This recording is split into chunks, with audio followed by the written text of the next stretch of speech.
ദൈവത്തിന് നന്ദി കരയറ്റുന്നു. ആദ്യം എൻ്റെ ജീവിതത്തിൽ ഞാനൊരു മർത്തോമ സഭയിൽ ജനിച്ചൊരു വ്യക്തിയാണ്. ആ മർത്തോമ സഭയിൽ മാത്രം ജീവിക്കണം, ആ സഭയിൽ മാത്രം നിൽക്കണം, ആ സഭയിൽ ഒരു അച്ഛനോ അല്ലെങ്കിൽ ഒരു സുവിശേഷനോ ആകണമെന്ന് ആഗ്രഹിച്ച ഒരു വ്യക്തിയായിരുന്നു എൻ്റെ ജീവിതം. പക്ഷേ അവിടെ നിന്ന് അങ്ങനെ വളർന്നു വന്നുകൊണ്ടിരുന്നു. അൽമായ ശുശ്രൂഷനായി എൻ്റെ ജീവിതം തുടങ്ങി. ആദ്യം എൻ്റെ കുടുംബത്തിലെല്ലാം നോക്കുമ്പോൾ ദൈവത്തെക്കുറിച്ച് അത്ര ഇല്ലായിരുന്നു. എങ്കിലും ദൈവം എന്നെ വളർത്തിക്കൊണ്ടുവന്നു, ആത്മീയമായി എന്നെ കൊണ്ടുവന്നു. അങ്ങനെ ഇരിക്കുമ്പോൾ അൽമായ ശുശ്രൂഷനായി ഒരു 7 വർഷത്തോളം ആ ശുശ്രൂഷ ചെയ്യുവാൻ ദൈവം എന്നെ സഹായിച്ചു. അതിനുശേഷം ഞാൻ ഖത്തറിലേക്ക് വന്നു. അവിടെയും എന്നെ ചർച്ചിൻ്റെ അൽമായ ശുശ്രൂഷനാക്കി നിർത്തി. ആ വചനത്തിൽ മാത്രം എനിക്ക് അങ്ങനെ ഇരിക്കുമ്പോൾ ഒരു പ്രാർത്ഥന കൂട്ടത്തിലേക്ക് എന്നെ അവർ വിളിച്ചു. ഒരു ബ്രദർ എന്നെ വിളിച്ചു, പറഞ്ഞു, വാ ഞങ്ങളുടെ ബ്രദറിന്ന് ഇപ്പോഴാണ് ഞാൻ വിളിക്കുന്നത്.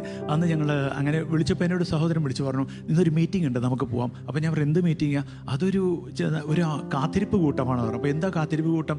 അപ്പോൾ അവിടെ ഒരു പുതിയ ഭാഷ ലഭിക്കും. എന്ത് ഭാഷ ലഭിക്കും? അപ്പോൾ പറഞ്ഞു, അതൊരു അന്യഭാഷയോ? അന്യഭാഷയോ? അത് ഏത് ലാംഗ്വേജ്? അപ്പോൾ പറയുമ്പോൾ എനിക്കറിയുന്നില്ല എന്ത് ഭാഷയാണെന്ന്. അപ്പം ഞാൻ പറഞ്ഞു, അത് ആരുടെയാണ്? ഹല്ലേലൂയാണോ? അല്ല, ഒരു അന്യഭാഷ ലഭിക്കും. അത് എവിടെ നിന്ന് കിട്ടും?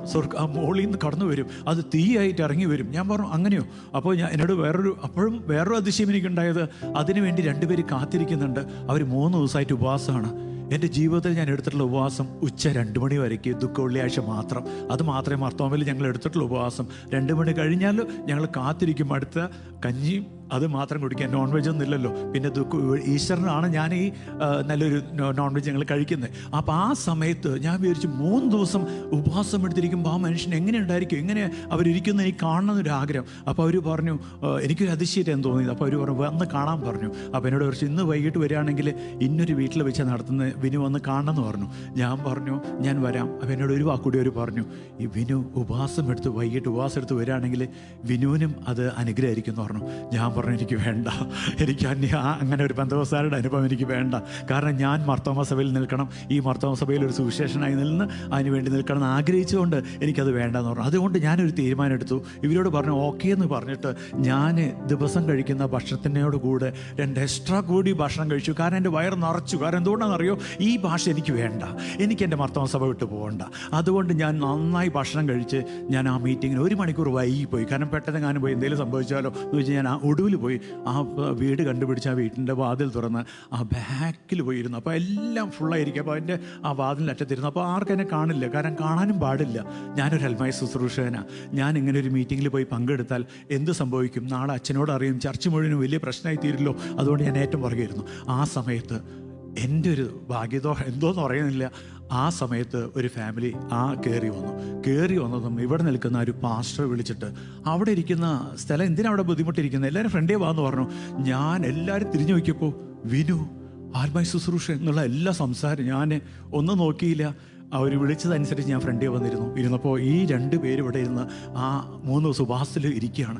ഞാൻ അവരെ കാണുന്ന ആഗ്രഹം കൊണ്ടൊരു CID പോലെ പോയതാണ്. പക്ഷേ അവിടെ പോയി ഇരുന്ന് കഴിഞ്ഞപ്പോൾ പെട്ടെന്ന് പാഷ പറഞ്ഞു, എല്ലാവരും യേശുവിൻ്റെ രക്തം എന്ന് പറയാൻ പറഞ്ഞു. ഞാനും യേശുവിൻ്റെ രക്തം പറഞ്ഞു. പിന്നെ ഞാൻ കണ്ണിങ്ങനെ തുറന്നു നോക്കി, അവർക്ക് വല്ലതും കിട്ടുന്നുണ്ടോയെന്ന് നോക്കിയപ്പോൾ അവർക്കൊന്നും കിട്ടിയില്ല. അപ്പം ഞാൻ വീണ്ടും കുറച്ച് നേരം കഴിഞ്ഞപ്പോൾ വീണ്ടും ശക്തി വന്നു, ഭയങ്കര അന്യഭാഷ, എന്തോ ശബ്ദങ്ങളൊക്കെ ആയിട്ട്.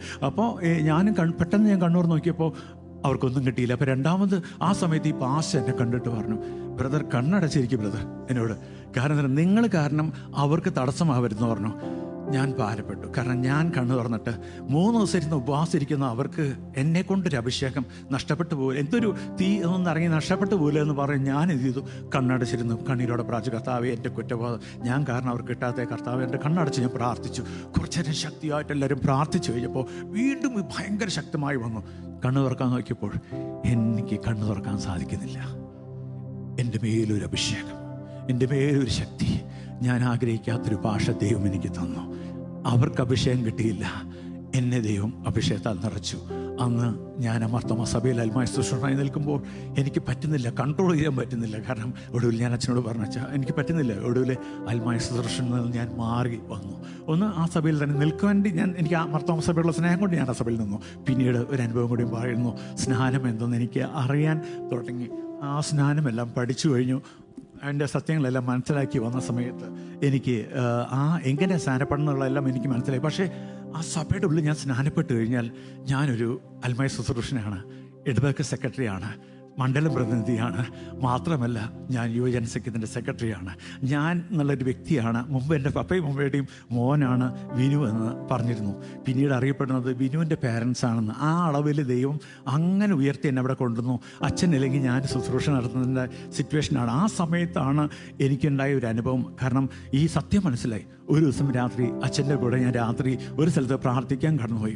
ഒരാൾക്കൊരു ചെസ്റ്റ് പെയിൻ എന്തൊക്കെ ആയിരുന്നു. ആ സമയത്ത് അച്ഛനെ ഇവിടെ നിന്ന് പ്രാർത്ഥിച്ചു. കുറേ കഴിഞ്ഞപ്പോൾ 2 മണിയായി. ഒടുവിൽ ഞാൻ അച്ഛനെ കൊണ്ടുപോയി വിട്ട ശേഷം, പള്ളിയിൽ അച്ഛനെ കൊണ്ടുപോയി വിട്ട ശേഷം ഞാൻ എൻ്റെ റൂമിലേക്ക് വന്നു. അടുത്ത ദിവസം കാലത്ത് ഞാൻ എഴുന്നേറ്റിട്ട് പ്രാർത്ഥിക്കാനായി ഞാൻ എഴുന്നേറ്റ് ബൈബിൾ വായിക്കാൻ തുടങ്ങിയപ്പോൾ, കർത്താവേ സമയമില്ലല്ലോ, കുറച്ച് നേരമല്ലേ ഉള്ളൂ, എന്ത് ചെയ്യും? ഈ സമയത്ത് എനിക്ക് ഭയങ്കര ഭാരം വന്നു. കർത്താവേ ഒരു വാക്യം കിട്ടി. ആ ഒരു വാക്യം കിട്ടിയത് എങ്ങനെയാണെന്നറിയോ? അപ്പോസ്തല പ്രവൃത്തികൾ 22-ാം അധ്യായത്തിൽ ഇങ്ങനെ ഒരു വാക്യം വന്നു. ഇനി എന്തിന് ശൗലേ നീ ഉപദ്രവിക്കുന്നത് എന്ത്? ഈ ഒരു വാക്യം കേട്ടപ്പോൾ ഞാൻ ഈ കർത്താവായിട്ട് എപ്പോഴും സംസാരിക്കുക. എനിക്ക് കർത്താവായിട്ടൊരു വലിയ ബന്ധം എന്താണെന്ന് അറിയണില്ല. ഞാനൊരു സിനിമ കാണുമെങ്കിലും ഞാൻ കർത്താവ് ഒരു സിനിമ കണ്ടോട്ടെ. അപ്പോൾ അന്ന് ആ സമയത്ത് കേട്ടോ, ഇപ്പോഴല്ല അന്ന്. അപ്പോൾ ഞാൻ പറയും, കർത്താവ് ഞാൻ കുറച്ചു നേരം അവിടെ പോയി കളിച്ചോട്ടെ. കർത്താവ് ഓക്കെ പറഞ്ഞ പോലെ ഞാൻ പോവും. അങ്ങനെയുള്ളൊരു ബന്ധം. അപ്പോൾ ഞാൻ പറയും, കർത്താവേ ഞാൻ വിശ്വസ്തയോടെ നിന്നിട്ടുണ്ടല്ലോ, പിന്നെ എന്തിനാ ഞാൻ നിന്നെ ഉപദ്രവിക്കുമോ? ശൗലേ നീ എന്നെ ഉപദ്രവിക്കുന്നത് എന്തെന്നുള്ള ചോദിക്കുമ്പോൾ ഞാൻ പറയും, കർത്താവേ ഞാൻ നിന്നെ എപ്പോഴേലും ഉപദ്രവിച്ചിട്ടുണ്ടോ? ഞാൻ ഇടയ്ക്ക് സിനിമ അങ്ങനെയെല്ലാം പോയി കണ്ടു എന്നല്ല, വേറെ ഒന്നും ഞാൻ ചെയ്തിട്ടില്ലല്ലോ. കർത്താവ് പിന്നെ എൻ്റെ അടുത്ത വാക്യം ഞാൻ വായിക്കാൻ തീരുമാനിച്ചു. അടുത്ത വാക്യം വായിച്ചപ്പോൾ, ഇനി എന്തിന് താമസം, എഴുന്നേറ്റ് നാമത്തിൽ സ്നാനപ്പെട്ട. ഞാൻ പറഞ്ഞു, ഒരിക്കലും നടക്കില്ല കർത്താവേ, പ്ലീസ്. കർത്താവ് എന്നോട് വഴക്കട്ടരുത് പ്ലീസ്, എനിക്ക് പറ്റില്ല. എന്താ കാര്യം എന്നറിയോ? ഞാൻ സ്നാനപ്പെട്ടാൽ ഈ സഭയെ തന്നെ പുറത്താക്കും, എൻ്റെ മാതാപിതാക്കളെ അവർ പുറത്താക്കും, വലിയ പ്രശ്നങ്ങളുണ്ടാവും. അതുകൊണ്ട് ഞാൻ സ്നാനപ്പെടാം. സ്നാനം സത്യമാണെന്ന് എനിക്ക് മനസ്സിലായി വചനം വായിച്ചപ്പോൾ. അത് വചനം ഈ സത്യമെന്ന് മനസ്സിലാക്കാൻ കാരണം എന്താണെന്നറിയോ? ഒരു ദിവസം ഫസ്റ്റ് കമ്മ്യൂണിയൻ കൊടുക്കായിരുന്നു മർത്തോമപ്പള്ളിയിൽ. അപ്പോൾ തിരുമേനിയുടെ കൂടെ ഞാനാ ശുശ്രൂഷ ചെയ്യുന്നത്. അച്ഛൻ്റെ കൂടെ ഞാനാ തിരുമേനിയുടെ കൂടെ നിൽക്കുന്നത്. തിരുമേനിയുടെ പാട്ടി ഇതെല്ലാം അറിയാം, നിങ്ങൾക്കറിയാം. അതെല്ലാം ചെയ്യുന്ന സമയത്ത് തിരുമേനി ഫസ്റ്റ് കമ്മ്യൂണിയൻ കൊടുക്കാൻ വന്ന സമയത്ത് മുമ്പിലിരിക്കുന്ന കുഞ്ഞുങ്ങൾ ഇരിക്കുകയാണ്. അപ്പം ഞാൻ ഈ അച്ഛൻ്റെ തിരുമേൻ്റെ കൂടെ വാടിപ്പെട്ട് ഞാൻ നിൽക്കുന്നുണ്ട്. ആ സമയത്ത് തിരുമേനി ഒരു വാക്ക് പറഞ്ഞു. അലക്സാണ്ടർ മാർത്തോമാ മെത്രാപ്പോലീത്ത തിരുമേനി, എനിക്ക് ഞാൻ ഭയങ്കര ബഹുമാനിക്കുന്ന ദൈവാസന.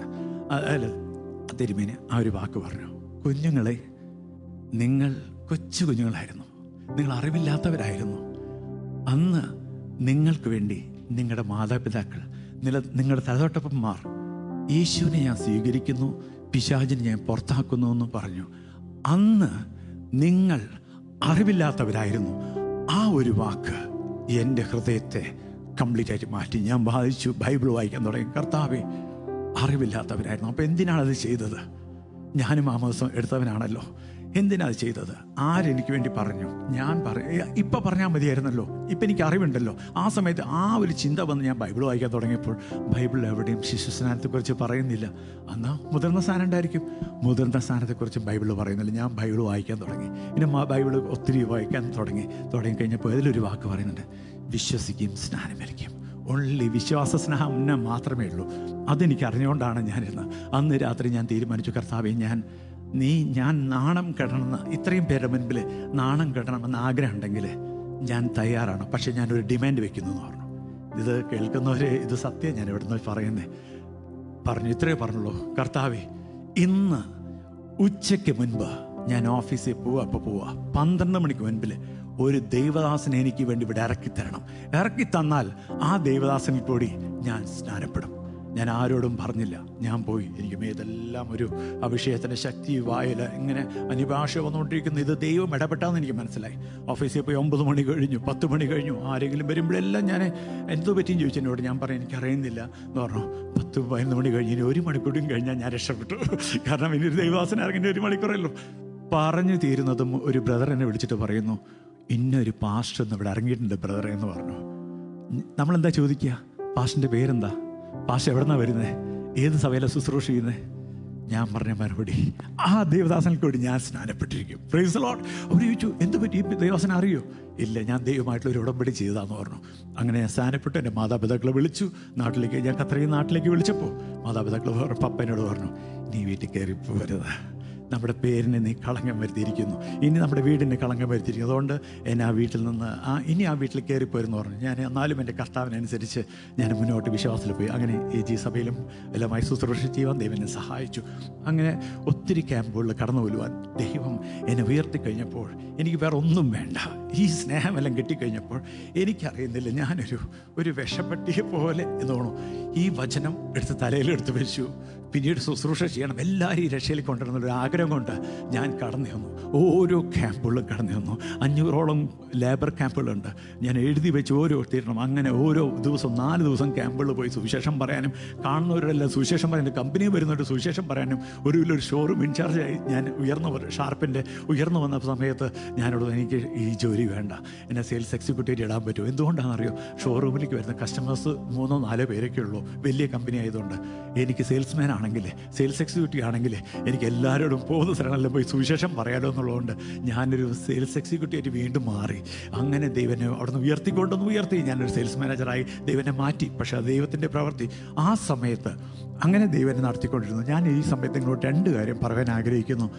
ആരെങ്കിലും ഇന്ന് ഈ പകൽക്കാലത്ത് രോഗത്താലോ എന്തെങ്കിലും പ്രയാസത്താലോ നിങ്ങൾ ഭാരപ്പെടുന്നുണ്ടെങ്കിൽ ഒരു സാക്ഷ്യം മാത്രം ഞാൻ ഒരു സാക്ഷ്യം. എൻ്റെ മമ്മി ഒരു ക്യാൻസർ പേഷ്യൻ്റായിരുന്നു. ഡോക്ടേഴ്സ് എല്ലാം വിധി എഴുതി 3 ദിവസം കൊണ്ടും ജീവിക്കും. പെട്ടെന്ന് ഞാൻ ഖത്തറിൽ നിന്ന് ഇറങ്ങി വന്നു. അപ്പോൾ ഒരു ഗുരു എന്നൊരു പാസ്റ്ററിനോട് പറഞ്ഞു, വിനു ഞാൻ പ്രാർത്ഥിക്കാം. പുള്ളി ഒരു വാക്ക് പറഞ്ഞു, വിനുവിൻ്റെ മമ്മിയുടെ ക്യാൻസർ മരിക്കണം, വിനുവിൻ്റെ മമ്മി ജീവിക്കണം എന്ന് പറഞ്ഞു. ഞാനത് ഏറ്റെടുത്ത് ഞാൻ നാട്ടിലേക്ക് പോയി കഴിഞ്ഞപ്പോൾ എൻ്റെ മമ്മീനെ കാണാൻ എനിക്ക് പറ്റുന്നില്ലായിരുന്നു. കാരണം ഒരു വലിയൊരു ശരീരം മുഴുവനും നീര് വെച്ച് ശരീരം മുഴുവൻ സ്പ്രെഡായി കിടക്കുന്ന, ക്യാൻസർ സ്പ്രെഡായി കിടക്കുന്ന. ഡോക്ടേഴ്സ് പറഞ്ഞു, ഇതാണ് റിപ്പോർട്ട്, ഇനി വീട്ടിൽ കൊണ്ടുപോയിക്കോളാൻ പറഞ്ഞു. വീട്ടിൽ കൊണ്ട് ആ സന്തോഷത്തോടെ 2 ദിവസം കഴിഞ്ഞ് നിങ്ങൾ അടക്കം ചെയ്യപ്പോൾ എൻ്റെ വീട് കുറച്ച് ദൂരം. മമ്മിക്ക് എവിടെ തൊട്ടാലും വേദനയാണ്.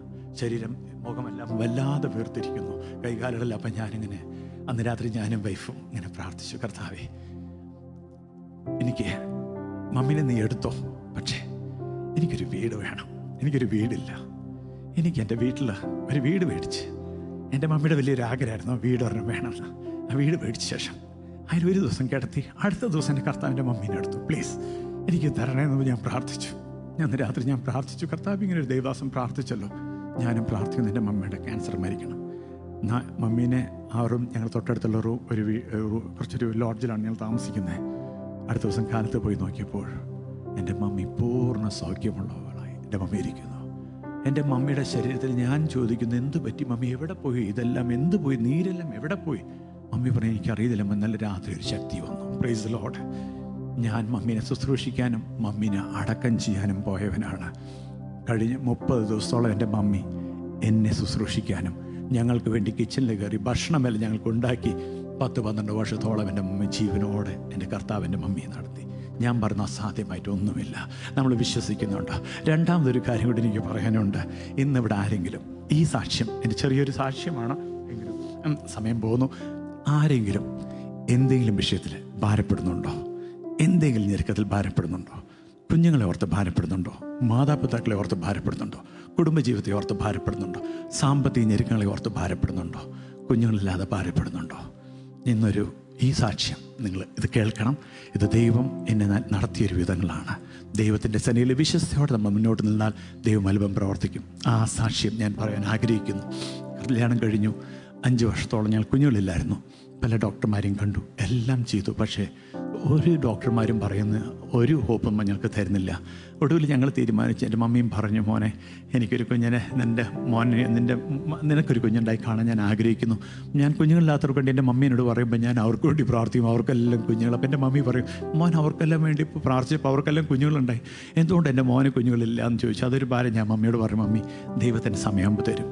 അങ്ങനെ ഒരു ദിവസം ഇരിക്കുമ്പോൾ ഞാനൊരു ദിവസം ഇങ്ങനെ പ്രാർത്ഥിച്ചുകൊണ്ടിരിക്കുമ്പോൾ പലരും എനിക്ക് വേണ്ടി പ്രാർത്ഥിക്കുന്നുണ്ട്.